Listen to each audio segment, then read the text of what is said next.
سامنے آئیں گے اور یہ وہ لوگ ہوں گے جو آنے والے وقت کے اندر یعنی آنے والے انتخابات کے لیے ایک مخصوص سیاسی جماعت کی ٹکٹ لیں گے اور ان کی طرف سے انتخابات لڑیں گے۔ یاد رہے نگران حکومت ایک ان بائسڈ حکومت بنائی جاتی ہے جس کے اندر وہ لوگ شامل کیے جاتے ہیں جو نیوٹرل ہوتے ہیں، مگر پاکستان کے اندر ایک نئی روایت قائم کی جا چکی ہے کہ جو نگران حکومت اب بنائی گئی ہے اس کے اندر تمام لوگ تحریک انصاف کے خلاف رکھے گئے ہیں۔ تحریک انصاف کے خلاف ان تمام لوگوں نے جس طریقے سے کریک ڈاؤن کیا، جس طریقے سے تحریک انصاف کو تتر بتر کرنے کی کوشش کی گئی، عمران خان کو جیل میں ڈالا گیا، اس طرح کی مثالیں قائم کی گئیں جو پاکستان کے اندر پہلے کبھی بھی نہیں دیکھی گئی۔ بہرحال پاکستان کے اندر نئی روایات جنم لے رہی ہیں اور یقیناً آنے والے وقت کے اندر پاکستان کے اندر حالات مزید مشکل ہوں گے۔ تو بہرحال مسلم لیگ نون کے اندر بھی توڑ پھوڑ کا سلسلہ جاری ہے۔ تو آج مسلم لیگ نون کے 2 بڑے رہنماؤں نے پارٹی چھوڑنے کا اعلان کیا ہے۔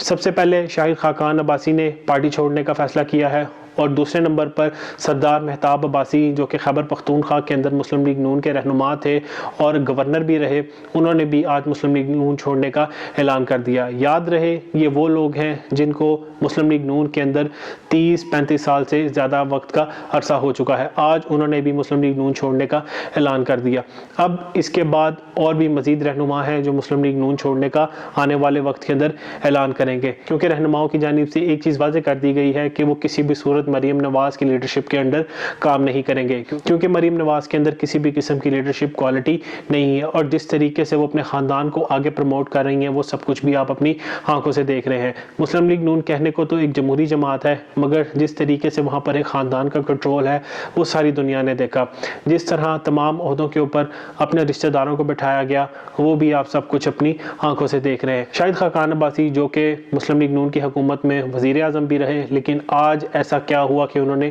مسلم لیگ نون چھوڑنے کا ہی اعلان کر دیا۔ تو ایک چیز واضح ہے کہ مسلم لیگ نون کے اندر لوگ ایڈجسٹ نہیں ہو پا رہے اور جس طریقے کی لیڈرشپ اوپر موجود ہے تو یقیناً ان لوگوں کے لیے اپنے حلقے کے اندر جانا بھی مشکل ہو چکا ہے، کیونکہ پاکستان کے اندر سیاست پرفارمنس پہ کی جاتی ہے نہ کہ ڈیل کے ذریعے۔ جس طریقے سے نواز شریف نے پاکستان واپسی کی اور جس طرح ان کے تمام کیسز کو معاف کیا گیا تو بظاہر طور پر یہ چیز عوام سمجھ چکی ہے، اسی لیے مسلم لیگ نون کے لوگ اب اپنے حلقوں میں بھی نہیں جا سکتے۔ اس کے علاوہ دانیال عزیز، عابد شیر علی اور بہت سے مختلف رہنما بھی مسلم لیگ نون کے خلاف بات کر رہے ہیں۔ تو بہرحال مسلم لیگ نون کے لیے برا وقت شروع ہو چکا ہے اور اب ان کی مزید وکٹیں گریں گی۔ اسی طرح جہلم کے اندر بھی مسلم لیگ نون کے اندر دھڑے بندی بہت تیزی سے بڑھتی جا رہی ہے اور ان تمام امیدواروں کو جو کہ پہلے سے مسلم لیگ نون کا ٹکٹ لے کر الیکشن لڑتے تھے، کبھی جیت جاتے تھے اور کبھی ہار جاتے تھے، اب ان کو ٹکٹ نہ ملنے کی توقع ہے، جس کی وجہ سے اب مسلم لیگ نون کے لیے پاکستان کے بہت سے حلقوں کے اندر مشکلات کا سامنا ہوگا اور امید یہی ہے کہ آنے والے وقت کے اندر مسلم لیگ نون کے اندر مزید لوگ پارٹی چھوڑیں گے یا آزاد حیثیت میں الیکشن لڑ کے مسلم لیگ نون کا ووٹ توڑیں گے۔ اگر ہم سپریم کورٹ اور الیکشن کمیشن کے حوالے سے بات کریں جو کہ چند روز پہلے ان کی جانب سے فیصلہ سنایا گیا تھا، کوشش یہی کی جا رہی ہے کہ تحریک انصاف کو انتخابات نہ لڑنے دیے جائیں، اگر تحریک انصاف انتخاب لڑتی ہے تو تحریک انصاف کو جیتنے نہ دیا جائے۔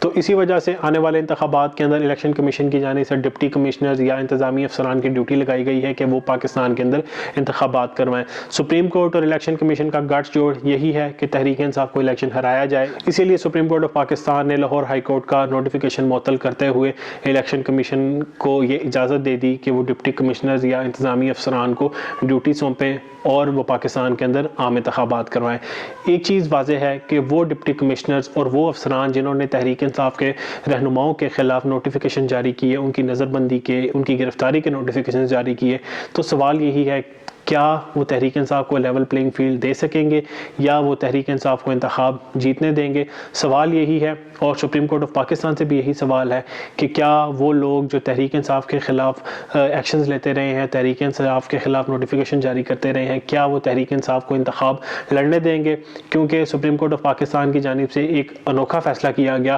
تحریک انصاف کی جانب سے عمیر نیازی نے لاہور ہائی کورٹ کے اندر درخواست دائر کی تھی تو انہی کے خلاف توہین عدالت کا نوٹس جاری کر دیا اور ان سے جواب طلب کر لیا۔ پاکستان کے اندر عدالتی نظام کے اندر بھی نئی روایات قائم کی جا رہی ہیں، کیونکہ جس طریقے سے پاکستان کی سیاست کے اندر نئی روایات ڈالی جا رہی ہیں تو عدالتیں کیوں پیچھے رہیں، ان کی جانب سے بھی نئی روایات پیدا کی جا رہی ہیں، اور اب صرف اور صرف ایک درخواست دینے والے شخص کے خلاف توحید عدالت کا نوٹس لے لیا گیا ہے اور اسے جواب طلب کیا گیا ہے کہ اس نے کیوں الیکشن کمیشن کے نوٹیفیکیشن کے خلاف اپیل دائر کی اور لاہور ہائی کورٹ کے اندر درخواست دی، جس کے بعد لاہور ہائی کورٹ نے اس فیصلے کو کالعدم قرار دے دیا تھا، مگر سپریم کورٹ نے لاہور ہائی کورٹ کے فیصلے کو ہی کالعدم قرار دے دیا۔ تو اب سپریم کورٹ کی جانب سے بھی نئی روایات قائم کی جا رہی ہیں۔ اب آنے والے وقت کے اندر دیکھنا ہے کہ سپریم کورٹ کی اس کارکردگی اور پاکستان کی عدالتوں کی اس کارکردگی کے بعد پاکستان کی عدالتی نظام کا نمبر کس طریقے سے مزید نیچے جاتا ہے۔ خیر، آنے والے انتخابات کے اندر الیکشن مہم کا آغاز کر دیا گیا ہے، الیکشن کمیشن کی جانب سے الیکشن کا شیڈیول بھی جاری کر دیا گیا ہے۔ اب دیکھنا یہ ہے کہ کیا تحریک انصاف کو لیول پلینگ فیلڈ دی جاتی ہے یا ان کو کسی بھی طرح جلد سے جلوس کرنے کی اجازت نہیں دی جاتی، کیونکہ اس سے پہلے تحریک انصاف جہاں پر بھی جلسہ کرتی ہے وہاں پہلے پولیس پہنچ جاتی ہے اور کارکنان کو گرفتار کر لیتی ہے، اور اگر کوئی رہنما جلسے کے اندر موجود ہوتا ہے تو چند روز بعد یہی خبر ملتی ہے کہ اس کو بھی گرفتار کر لیا گیا ہے۔ تو پاکستان کے اندر ماحول یہی ہے کہ تحریک انصاف کو انتخاب نہ جیتنے دیا جائے، کیونکہ یہ چیز واضح ہے، سرویز یہی بتا رہے ہیں کہ تحریک انصاف اور عمران خان پاکستان کے اندر اس وقت سب سے مقبول ہے، اور خوف بھی یہی ہے کہ اگر تحریک انصاف اور عمران خان کامیاب ہو گئے تو جو لندن پلان ہے وہ مکمل طور پر ناکام ہو جائے گا۔ تحریک انصاف کے کارکنان کو ڈرا لیا گیا، لیکن اب کوشش یہی ہے کہ 8 فروری کو بھی تحریک انصاف کے کارکنان باہر نہ نکلیں اور ووٹ نہ ڈالنے جائیں، لیکن عوام کی جانب سے یہی فیصلہ کیا گیا ہے کہ 8 فروری کو وہ نکلیں گے اور تحریک انصاف کے حق میں ووٹ ڈالیں گے۔ اسی لیے آخری کوشش یہی ہے کہ تحریک انصاف کو انتخاب نہ لڑنے دیا جائے اور بلے کا نشان ان سے چھین لیا جائے۔ اب دیکھنا یہ ہے کہ تحریک انصاف اس کی کیا حکمت عملی بناتی ہے۔ اگر ان سے بلے کا نشان لے لیا جاتا ہے، اس کے بعد تحریک انصاف کیا حکمت عملی کا مظاہرہ کرتی ہے اور کس طریقے کا آگے کا پلان دیتی ہے، کیونکہ بظاہر طور پر یہی نظر آ رہا ہے کہ تحریک انصاف کے خوف سے جس طرح ریاست کانپ رہی ہے،